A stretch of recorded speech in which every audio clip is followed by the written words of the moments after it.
Hi, welcome to episode number 429, 430. Oops, I didn't look before I started the recording.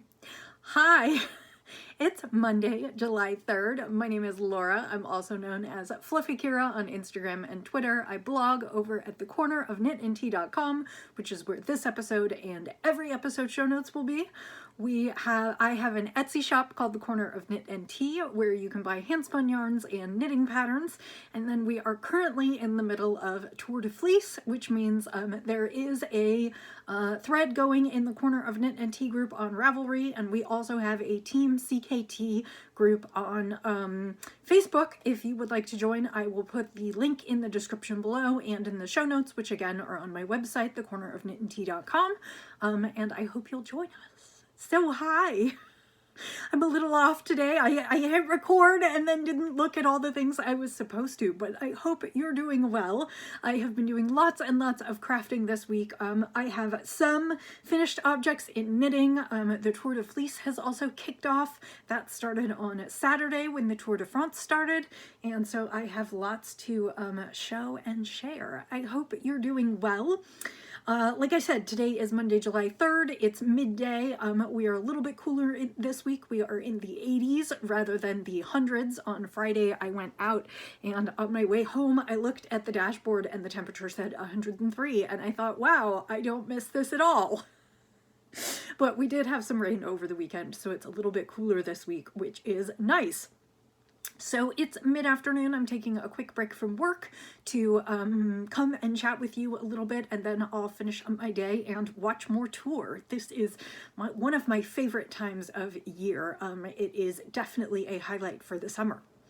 So let's get started. Today I am drinking a traditional chai tea from Murchie's. These are tea bags. These were sent to me by a viewer who also takes part in Tour de Fleece, and I really have been enjoying these. I'm down to my last tea bag or two, and I am drinking that today in my cup from The Bean, which is a local coffee house.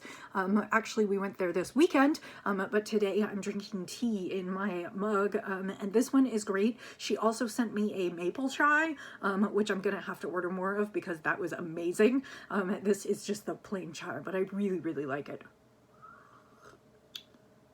So let's talk a little bit about the knits, and then we'll talk about spinning, which is where I've been spending most of my time.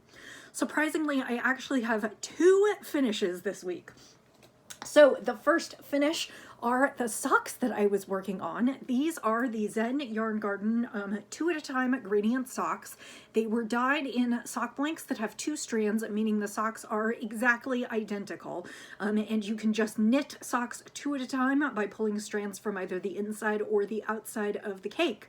The pattern that I used to knit these is a free pattern from Knit Picks, which you can get either on Ravelry or you can just download it from the Knit Picks site itself.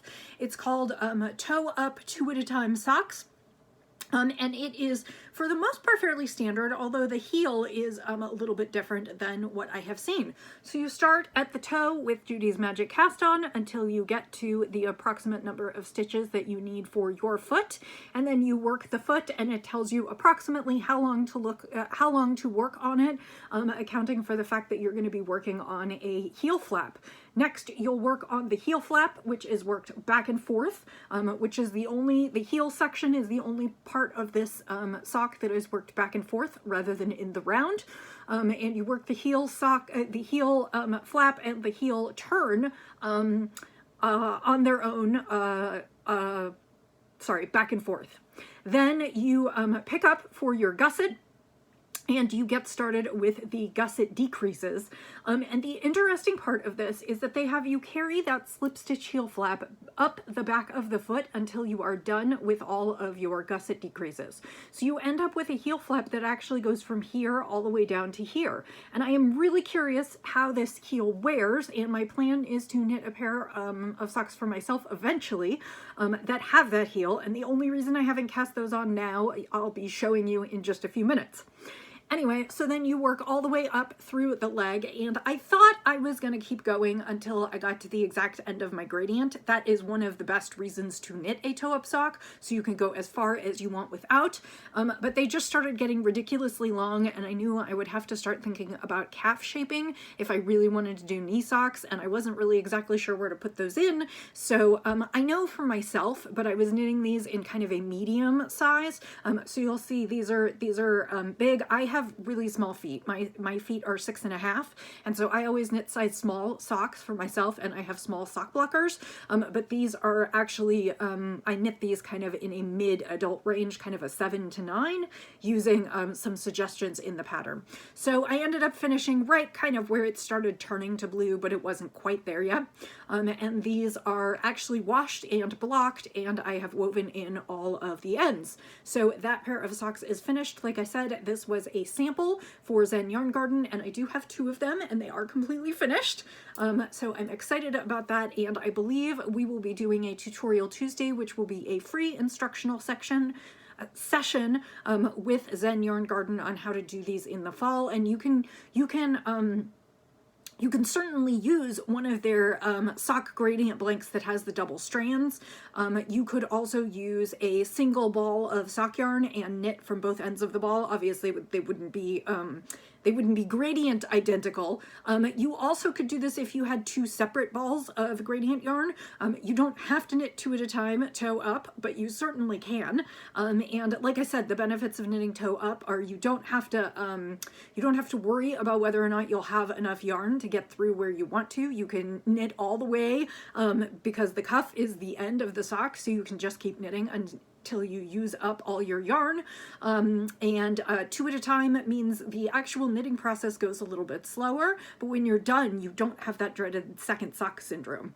So it is not my preferred way to knit socks, although I will be knitting several more this way, so I'll talk about that as the podcast goes on. So those are complete. So that is the first finished object for this week. My second finished object is also a pair of socks. It's a different pair of socks. I knit the first one a few weeks ago, and then I knit the second one this week when I had some time.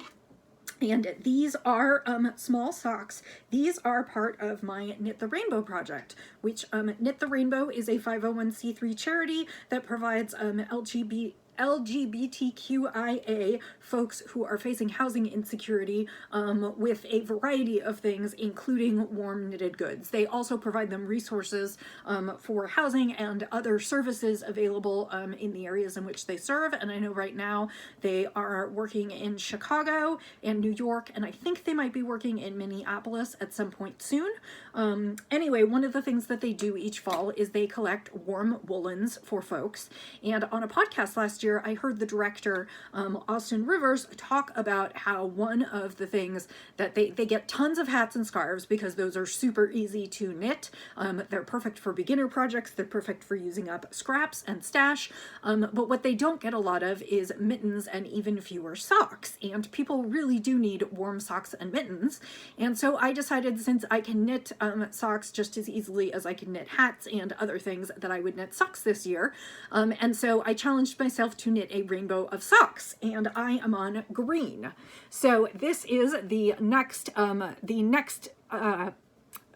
pair of socks in the rainbow of socks, and I don't know if I'm going to do Roy G. Biv or if I'm just going to do 6. I haven't decided yet. I will get there, as I will show you. But so these are the green socks. Now to knit these, I actually used a skein that I bought at Plyaway, which was the spinning convention that was here in April, and I bought a skein of Shirsty Cat Designs, which is lovely yarn, indie dyed, and it is a 246 yard, 100 gram skein of superwash, 100% superwash blue faced Leicester, so BFL, and it's in the DK weight, and the colorway is called Heart of the Forest, and I just really, really love these. I don't know that the light is going to cooperate quite well. That's pretty good.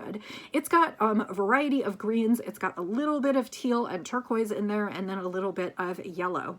And I knit these in a size small. I knit these using David Schultz's Toe Up Sock Cookbook Recipe, which is my normal for these things now. No, I lied. I take it back. These I knit top down. What happened was I wound the yarn. I remember why now. I wound the yarn, and then we had company in town, and I needed something to work on that I could just pick up and knit. And so I did not divide the cake in two, as I usually do when I do these socks, so I can get the maximum length out of them. I started from the top and worked down, and I knit what I thought would be a fair approximation of socks and use up most of the yardage, and I have quite a bit of yardage left over. I probably have about a third of the cake left over. So these are small socks. They would fit my size 6 feet, and I have been knitting a variety of sizes of socks because I feel like you know, I don't know who's going to be in need, and so I've knit some bigger ones and some smaller ones, and in the hope that anyone who needs a pair of socks will be able to find one that fits. So these are done. Like I said, I finished the second one this week, and as I said, I misjudged. This will probably go into my scrap hat knitting bin now, because I can knit some hats with the leftovers, or a hat with the leftovers and combine it with something else. But these socks are done, and that means it's time to move on to blue, and I'll talk about that in just a minute. So these are my standard top-down sock that this is my favorite method of knitting socks. I start with a ribbed cuff. This one I made fairly short, again, because I wasn't sure where I was on yardage. Also, these are in DK weight, so these were a 44 stitch sock in the round. Then I knit kind of plain, I knit a plain cuff, and then I went into a slip stitch heel flap, and then a heel turn and gusset, and decreased back down, and then I did kind of a rounded toe at the end. So just a fairly simple vanilla sock. I could probably knit these with my eyes closed or in my sleep, because I have knit so many socks this way, and this is kind of my preferred when I don't need to think about it at all socks, and I hope that they will be toasty warm and keep someone warm this winter. So that means that it is time to consider my next couple projects. I do have one more in progress to show you, but I'm going to go a little bit out of order since I'm here talking about socks. So the first thing that I talked about was that that 2 at a time sock method pattern. I was really interested to knit it in a pair of socks for myself, but I wouldn't get to that right away. That is because Zen Yarn Garden asked me to do a second pair. So for the second pair, I am working with another, it was a double-stranded cake. And this is just dyed in regular kind of browns and blacks and cream. It's like cream and coffee. And it also reminds me of their, a while ago, they did a yarn that they dyed and named after their Boston Terrier. Boston Terrier? No, Bulldog. Little bulldog Xena, and it had some browns, and it's funny because they have 2 dogs now. They have Winston and Xena, and Winston is kind of a brown, like brown tan bulldog, and then Xena is a black one. So this is like both of those are combined with white, and then it is double stranded, so I can knit socks from that. So I have started, and I only just have the toes done. So the toes are done, and I am ready to keep working on them. And I don't think they're 100% identical. For some reason, I'm a little ahead on one than the other. But basically, you can knit them 2 at a time from any cake of yarn, and end up with socks that are pretty darn close to identical. I suppose it's a little different when there's a little bit of variation, and if my tension is not quite the same on each sock, they're pretty close, but not quite, because you can see on this one there's black, and on this one there's mostly white. Anyway, I am working on a second pair, same format as the first. I'm going to use the same stitch count as the first, so they'll be approximately medium-sized, and so that is what I'm going to work through next in my spare time. The other thing that I did was I pulled out another cake of yarn, and this is still in one cake, although I will divide it into 2 because I don't want to run into the same problem as last time. And this is, I had a skein This is a slightly shorter skein because it's worsted, so they will need to be kind of short socks. But this is a skein of Hazelnut's Cadence. It's their hand-dyed worsted weight yarn in 100% superwash merino, 200 yards, and the colorway is Splish Splash, which is kind of this bright blue. And I'll tell you, I don't know exactly what I bought this skein for, but when I was going through looking for something else in my yarn bins a few weeks ago, I found it, and I was like, perfect, that's my blue skein. So that will be the blue socks for Knit the Rainbow. And again, because it is worsted weight and only 200 yards, I guess this one is going to be, these are going to be a little shorter. I probably will do something along the same lines of what I did for the green ones in terms of sizing. But what I'm going to do is I'm going to divide the cake into 2 equal parts and knit them from the toe up so that I can use up every last bit of the yarn. So that is my plan for this one. And again, they'll just be plain socks, but I will work them toe up so that I can use up as much as I can because this skein is shorter. So that is the next pair of Knit the Rainbow socks. So the last thing that I have been working on, and I don't have a ton of progress to show you, but some, is my handspun sweater. And I'm really, really enjoying that. Towards the beginning of June, my friends decided that my knitting friends, we meet it's my knitting group. We meet each week. Several of them decided they wanted to knit a weekender sweater, and that is a pattern by Andrea Mowry, who is Drea Renee Knits, and it is kind of an oversized sweatshirt style sweater done in reverse stockinette with kind of some bits of interest, a twisted, not a twisted rib hem, a regular ribbed hem. It's got a slip stitch up the front and up the back, and the sweater is basically worked in the round up to the armholes, then you split for front and back, and then later you add sleeves. It's very drop shoulder, it's very relaxed, and when my friends started talking about it, I thought, you know, I have seen a few versions on Ravelry where folks did it in handspun yarn, and I would really like to do it in my own handspun. So I have been working with my handspun. My cake is almost down to nothing, but I have finished the, so I finished the body in the round up to the split for the armholes, and I finished the back this week. So I have been showing you something that looks like, sorry, a little bit of thread. I have been showing you something that looks kind of like this. Oops, that's upside down. Let's try again. I've been showing you something that looks kind of like this for a while, and this week I managed to finish the back. So I got into some of the darker colors in this skein, and I did my short row shaping and my ribbing at the top, and I have my shoulder seams. Those stitches are still on my try-it-on tubing because I've got those on hold for where they will be joined with the front. And then last night, the last thing that I did before I finished knitting last night is I went ahead and put my needle back into the front section. Basically, I just split the front in half and back evenly, and I am about to pick up and start this section here. So that is what I will work on this week. I'm now knitting back and forth rather than in the round. One of the brilliant things about this pattern is she has you knit the reverse stockinette section inside out so that you are knitting every round rather than having to purl every round, which was great. And I have a whole nother skein of yarn, so I have this little bit left. And then I also have this whole skein. So mods that I made on this top. So for my size, okay, the top calls for an incredibly large amount of ease. The size, if I were going to make the size for my bust, it would come with 10 inches of ease, and I decided that was going to be a little bit more ease than I wanted, so I went down a size. So I'm knitting the small, which is intended for a size 34-inch bust. I'm a 38-inch bust, and the finished size is going to be about 44 inches. So that's going to give me 6 inches of positive ease, and I think that's going to be nice and a roomy, relaxed fit, but also not huge.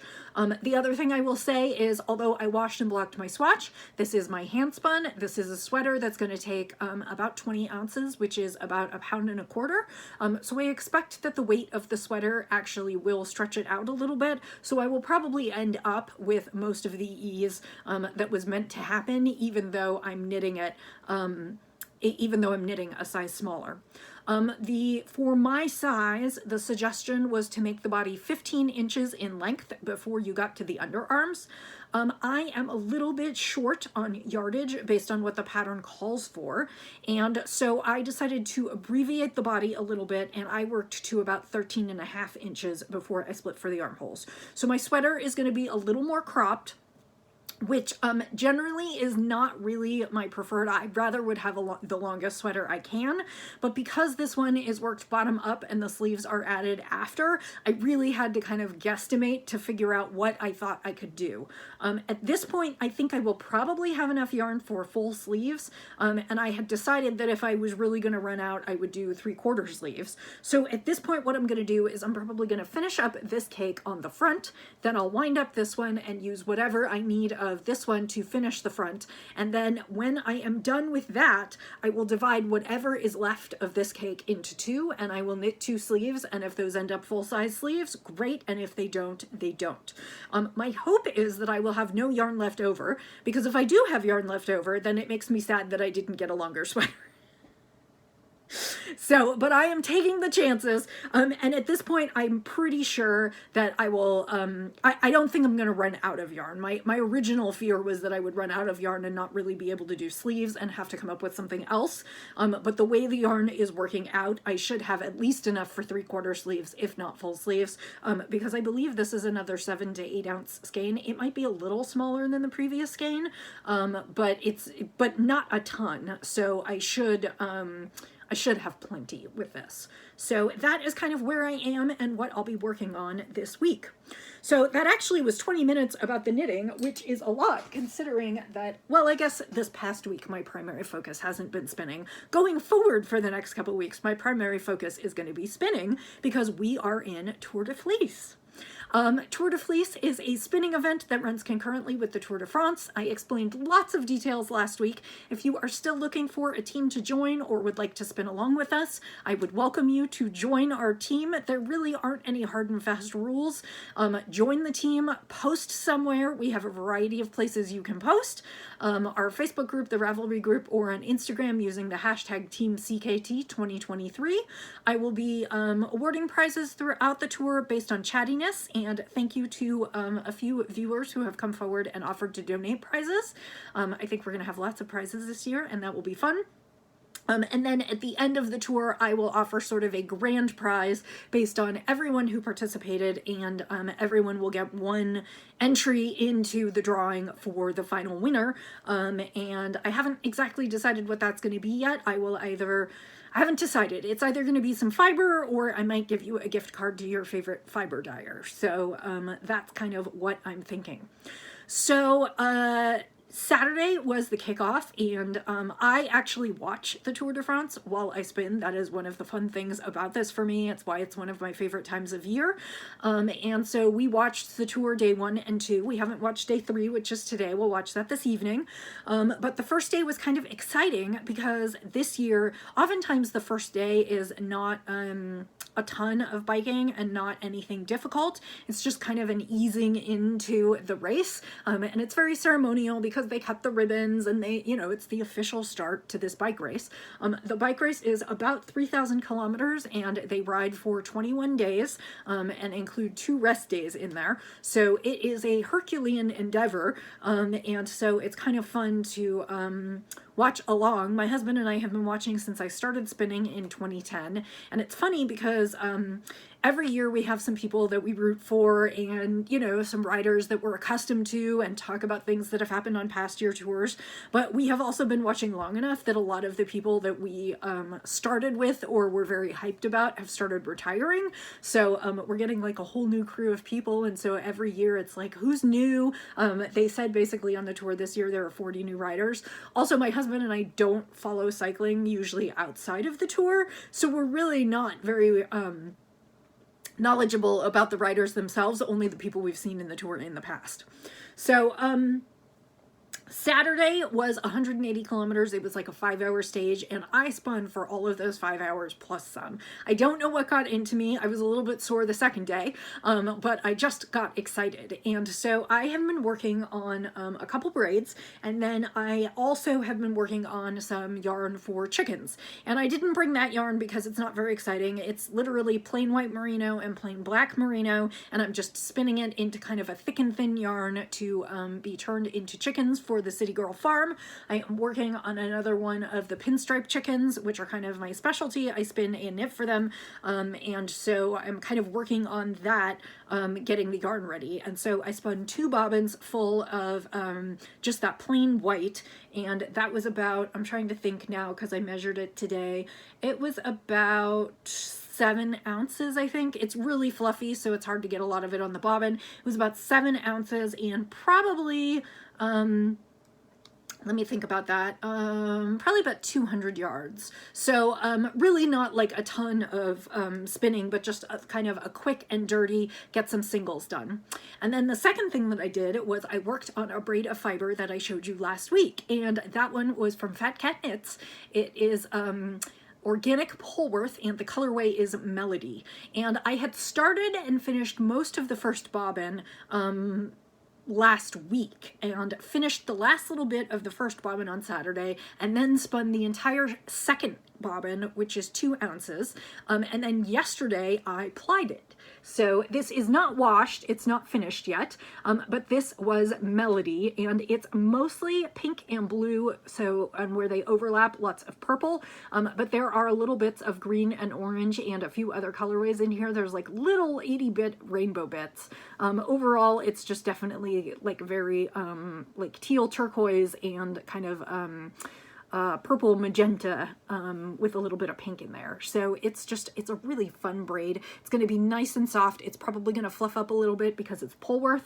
Polworth being very much merino-ish. Obviously a slightly different breed of sheep, but staple length and softness probably about the same. And my hope is that I'll get between 350 and 400 yards on this one. We'll have to see.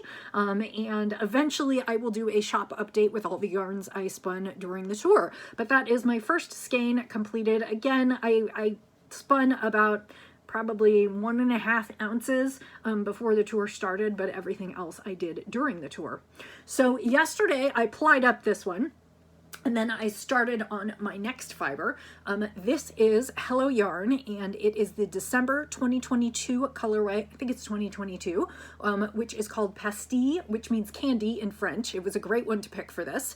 And it's mostly yellows and oranges. So it's got like all of these kind of scummy yellows and browns and oranges. And then it's also got kind of like a cherry. It very much looks like candies, especially when I spin it up. And then we've got more of that kind of orange, brown, yellow, and then like little pops of blue in there, which is where I get a little bit of the green. And so this is the second half of the braid. The first half of the braid has been already spun into singles. This was the other thing that I worked on yesterday, 2 ounces of singles. And again, don't these look like candies? I think they do. Or like macaroons. You can see like the kind of neon cherry here. You can see like a pastel kind of almost pinky corally, a little lime green, a little lime green and a little bit of almost turquoisey green. You've got a little bit of orangey brown, and then of course you've got kind of this burgundy or Bordeaux color. It's really, really fun. And so tonight I will spin the second half and hopefully then ply on Wednesday this week. And this, I'm actually doing a fractal spin. What I did is I took the whole braid out really long and I got it at the center and I pulled it apart at the center. And the first half I spun, I tore it into 4 little strips. And then the second half, I'm either going to spin this whole lump in one, or what I might do is I might divide it in half. It will still create longer color runs on the second half of the braid rather than the first, which will create something that sort of subtly stripes. And so I'm excited about that. And I I will have that to show you. I'm also excited because tomorrow is July 4th, which is the Independence Day holiday here in the US, and that means I get to do a lot more spinning. So on my goal for tomorrow is probably to do a couple more skeins of chicken yarn and then start one of the new braids that I have sitting over here. You can sort of see over here to my left, your right. I have a bunch of braids stacked up on the couch. I have something from Kim Dye's Yarn. I have one of the club installments from Northbound Knitting. I have another Hello Yarn braid. And my plan is to just keep going through as much as I can during the tour. You know, if I get sore, I'll stop spinning a little bit. I'll work on something else. I will kind of continue to work on my socks and my sweater, but most of my time will probably be spent spinning. Little administrative business at not, well, no, I probably won't miss a podcast. Not this coming weekend, but the following weekend, I'm going to Chicago to see my parents and my sister and the kids, and I'm excited about that. And I will be gone Thursday through Monday, but I should be home Monday afternoon, so I will probably record a Monday podcast. So I will be a little bit out of pocket for several days for those of you who are participating in Tour de Fleece.